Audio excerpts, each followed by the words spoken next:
Hello everyone, welcome back to our YouTube channel. अभी हम करने वाले हैं क्वेश्चन नंबर 22। ओके, तो देखो यहाँ पे क्या बोल रहा है। Let M equal to M I J be A 3x3 real invertible matrix and sigma belongs to S3 with the permutation defined by sigma of 1 equal to 2, sigma of 2 equal to 3, sigma of 3 equal to 1. The matrix M sigma equal to Nij is defined by Nij is equal to Mi sigma of j for all I comma j belongs to 1 to 3. Then which one of the following is true? Okay, यहाँ पे M क्या है? 3x3 real invertible matrix है और sigma belongs to S3 with permutation defined by, permutation यहाँ पे क्या define किया गया है? Sigma of 1 equal to 2, sigma of 2 equal to 3, sigma of 3 equal to 1। और यहाँ पे m सिग्मा है एन आई जे और एन आई जे का फॉर्मूला यहाँ पे दिया है N I J is equal to M आई।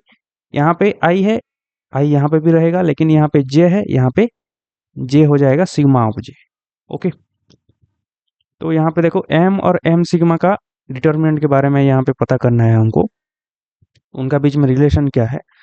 और यहाँ पे nullity of the matrix m minus m sigma, ये क्या होगा हमको पता करना है। ओके ओके, तो देखो m क्या दिया है? कैपिटल M दिया है यहाँ पे एम आई जे, इसको मैं यहाँ पे लिखा हूँ M11, M12, M13 up to M33, ये क्लियर है। और n है, कैपिटल N है, N I J is equal to N11, small n11, small n12 up to N33, ये क्लियर है। और हमको ये दिया है N I J equal to M I sigma जे।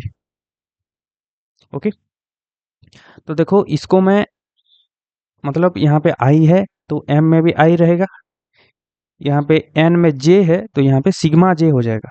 और यहाँ पे जो परमुटेशन दिया है sigma of 1 equal to 2, sigma of 2 equal to 3, ये हमको दिया है।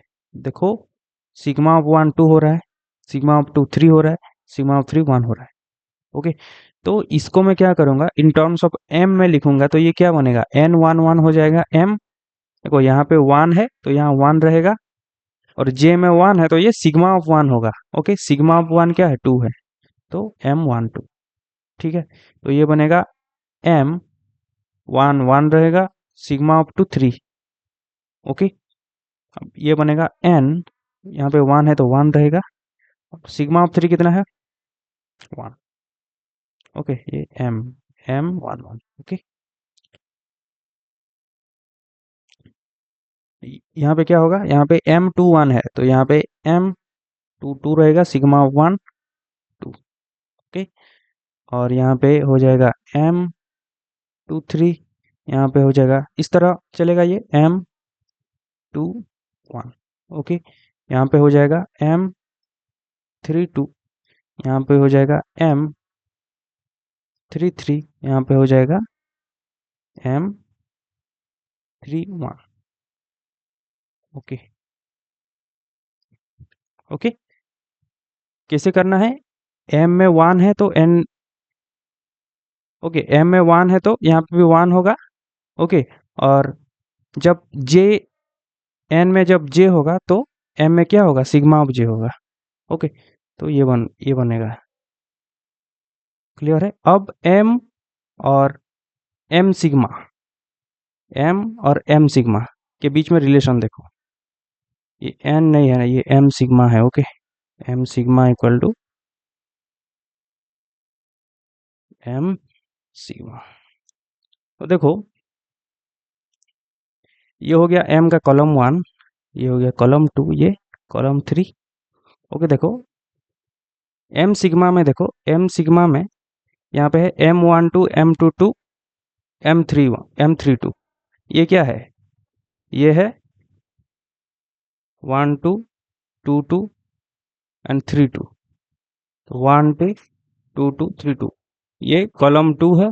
और यहाँ पे m13, यहाँ पे m13 देखो, उसके बाद m23, m33, 2 3 3 3, तो ये कॉलम 3 हो गया, ये हो गया कॉलम 1 किसका? m का। ठीक है, तो देखो यहाँ पे क्या हो रहा है, कैसे रिप्लेस हो रहा है? देखो C1 C2 C3 है, किसमें? m में। ओके, m मैट्रिक्स में, तो C2 जा रहा है आगे, C3 जा रहा है आगे, C1 जा रहा है यहाँ पे, ऐसे हो रहा है। ओके, तो देखो डिटर्मिनेंट का एक सिंपल सा प्रॉपर्टी है। प्रॉपर्टी क्या है? सपोज एक मैट्रिक्स है। ओके, सपोज मान लो एक मैट्रिक्स है, मैं ले रहा हूँ 1 2 3 4। ओके, एक मैट्रिक्स है और मैं इसको क्या करूँगा, ये सपोज कॉलम 1 है, ये कॉलम 2 है। मैं रिप्लेस करूँगा कॉलम 1 एंड कॉलम 2 को, तो ये हो जाएगा 2 4 और 1 3। कॉलम 1 की जगह मैं कॉलम 2 लिखूँगा, कॉलम 2 की जगह मैं कॉलम 1 लिखूँगा। ओके, सपोज ये ए है और ये सपोज है ए प्राइम। तो क्या होता है, determinant of A is equal to -1 into determinant of A prime. Okay, जब एक बार हम दो कॉलम, किसी भी मैट्रिक्स का दो कॉलम का हम इंटरचेंज करते हैं तो -1 इंटू हो जाता है यहाँ पे। ओके, -1 मल्टीपल हो जाता है यहाँ पे। ठीक है, ये 2 × 2 मैट्रिक्स, उसी तरह n×n मैट्रिक्स में भी वैसा होगा। ओके, तो देखो यहाँ पे मैं क्या करूँगा, एक बार हम इंटरचेंज करेंगे। ठीक है, हम एक बार इंटरचेंज करेंगे C1 और C2 को, कॉलम 1 एंड कॉलम 2 को। ठीक है, तो क्या बनेगा, यहाँ पे है C1 C2 C3, यहाँ पे देखो C1 C2 C3 m का है ये। ओके, एक बार हम इंटरचेंज करेंगे, इंटरचेंजिंग C1 एंड C2, तो ये बनेगा C2 C1 C3 वैसा रहेगा। ओके, उसके बाद C1 और C3 को हम इंटरचेंज करेंगे यहाँ पे, तो C2 वैसे रहेगा, यहाँ पे होगा C3 C1। ओके, यहाँ पे देखो C2 C3 C1 बनेगा, जो कि है m सिग्मा। m सिग्मा में C2 C3 C1 है। ओके, तो एक बार हम यहाँ पे इंटरचेंज करेंगे तो यहाँ पे -1 इंटू डिटर्मिनेंट ऑफ m बनेगा। ओके, सपोज ये m प्राइम है, ये है m, ये m प्राइम और ये है ये क्या बन गया, m सिग्मा। ओके, तो -1 और m सिग्मा करेंगे तो फिर से हम यहाँ पे C1 और C3 का यहाँ पे इंटरचेंज कर रहे हैं, तो ये और एक -1 मल्टीपल होगा, -1 into -1 into determinant of m, that is equal to determinant of m। Okay, okay, तो डिटर्मिनेंट ऑफ m सिग्मा क्या हो जाएगा, equal to determinant of m। Clear है, m को एक बार इंटरचेंज करेंगे तो C2 C1 C3 होगा और इसका डिटर्मिनेंट होगा -1 into determinant of m। Okay, -1 into ये m होगा, -1 इंटू डिटर्मिनेंट ऑफ m। फिर से हम C1 और C3 को इंटरचेंज करेंगे तो C2 C3 C1 होगा, जो कि है देखो C2 C3 C1 यहाँ पे, जो कि है m सिग्मा। तो एक बार इंटरचेंज करेंगे तो एक बार -1 इंटू होगा, और एक बार इंटरचेंज करेंगे तो और एक बार -1 इंटू होगा, तो -1 into determinant of m, that is equal to determinant of m। तो डिटर्मिनेंट ऑफ m सिग्मा हो गया डिटर्मिनेंट ऑफ m।